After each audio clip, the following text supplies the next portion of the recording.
शाहजेब कत्ल केस की बात करें तो सिंध हाईकोर्ट ने मुजरिम शाहरुख जतोई और दीगर की अपीलों पर फैसला सुना दिया। मुजरिम शाहरुख जतोई और सिराज तालपुर की सजाए मौत को उम्र कैद में तब्दील कर दिया गया है। दो मुजरिमों सज्जाद तालपुर और गुलाम मुर्तज़ा की उम्र कैद की सजा बरकरार रखी गई है। शाहजेब कत्ल केस के हवाले से सिंध हाईकोर्ट ने मुजरिम शाहरुख जतोई और दीगर की अपीलों पर फैसला सुना दिया है। इसी पर बात करेंगे, बिलाल अहमद हमारे साथ मौजूद है। जी बिलाल, आगाह कीजिएगा।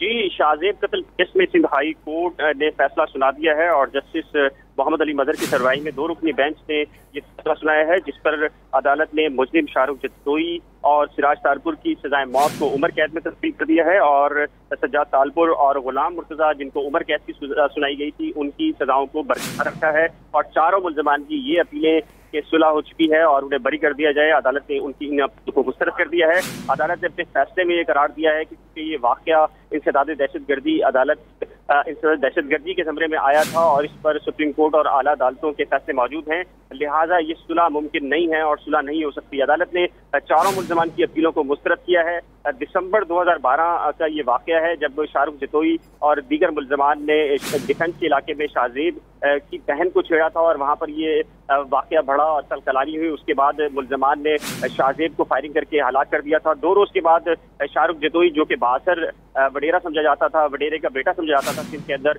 वो दुबई फरार हो गया था। ताहम उस वक्त के चीफ जस्टिस इफ्तिखार मोहम्मद चौधरी ने उसको नोटिस दिया था और जिसके बाद फिर दोबारा से मामला अहम मीडिया के अंदर आया और शाहरुख जतोई को दुबई से गिरफ्तार करके पाकिस्तान लाया गया था।